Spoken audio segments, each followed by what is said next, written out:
एक बार गदाधर भट्ट जी का बहुत बड़ा यश फैला हुआ था। जब वो सत्संग करते तो हजारों लाखों लोग सत्संग का आनंद लेते। तो उसमें एक कल्याण सिंह नाम के जमींदार धनी मानी आते थे।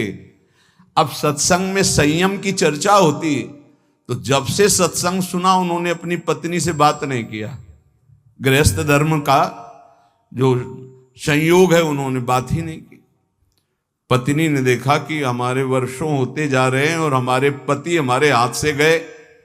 यद्यपि उनके सौम्य बर्ताव, बड़ा साधुता का बर्ताव, पर वो काम से पीड़ित होकर के हमारे जीवन में आग लगाने वाला एक गदाधर भट्ट जी हैं। अगर ये कथा ना करते तो हमारे पति का स्वभाव न बदलता और हमारा जीवन गृहस्थ धर्म नष्ट ना होता।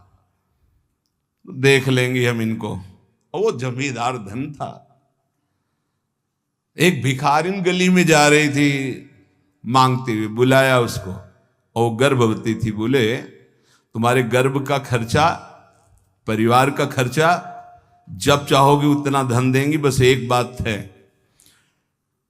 उसने विचार किया कि अगर गदाधर भट्ट पर अश्रद्धा हो जाएगी तो मेरे पति पुनः वापस हमें मिल जाएंगे, क्योंकि उन्हीं की बात पर वो आकर के ब्रह्मचर्य रह रहे हैं, संयम से रह रहे हैं।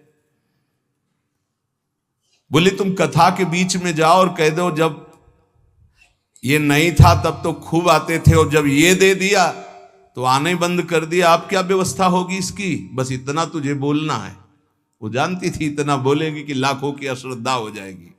खूब सत्संग का रंग जमा हुआ था। इतने में वो आई और ऐसे सामने खड़ी हो गई। सब लोग आश्चर्यचकित। थोड़ा अच्छा कपड़ा पहना दिया था उसको। उसने कहा महाराज अब तो प्रवचन में लग गए, जब गर्भ नहीं था तो खूब आते थे और जब गर्भ रह गया तो अब आए नहीं, इसका पालन कौन करेगा। बोले आराम से बैठो, जिसने गर्भ दिया अवश्य पालन करेगा, हर व्यवस्था होगी। बिल्कुल, वो तो कोई आश्चर्य उनको नहीं हुआ। वो समझ गए कि भगवान का कोई खेल है। उनका आराम से बैठो, पक्का जिसने गर्भ दिया उसका पालन करेगा। बोले बातों में मत फुसलाइए, आप समझ रहे हैं ना। अब काना फूसी, ये ऐसा भी है, हम तो ऐसा नहीं। अरे बोले हम तो पहले कह रहे थे। अब उनमें जो तर्क वाले, संशय वाले थे उनके गुट होने लगे, चर्चाएं होने लगी। अब हाहाकार मच गया। तो कुछ तो ऐसे भक्त थे जो प्राण दे दें तो उनका ऐसा हो ही नहीं सकता, ऐसा नहीं हो सकता। वो एकदम पागल हो गए कि ऐसा नहीं हो सकता। इसके बाद धीरे से सामने से गए, उसको इशारा किया बैग के लिए। वो उठी, पीछे आई। सत्य बोल, अगर सत्य नहीं बोली तो उसने कहा कि हमें क्षमा किया जाए। जब भय चारों तरफ से 50 आदमी श्रद्धालु कि मैं मर सकता हूं लेकिन मार नहीं सकता, ऐसा समझ गई कि मार डाली जाऊंगी।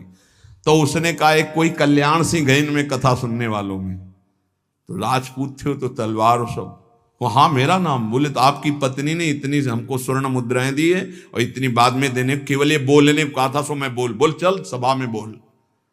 सभा में बुलवाया और भागे अपनी पत्नी के। गदाधर भट्ट जी ने कहा यही कथा सुना। अरे वो तो विकार से पीड़ित हो रही, तुम तो सत्संगी हो, धैर्य धारण को कुछ नहीं।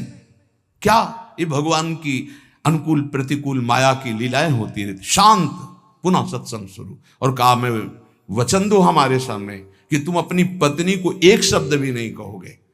और देखो गृहस्थ में संयम का ब्रह्मचर्य रहा जाता है, उसमें अखंड ब्रह्मचर्य नहीं रहा जाता। पानी ग्रहण किया है तो संयम पूर्वक, जितना आप प्यार पूर्वक संयम से ब्रह्मचर्य रहो, फिर गृहस्थ धर्म का समझाया उनको। तो बड़े बड़े महापुरुषों के जीवन में होता है।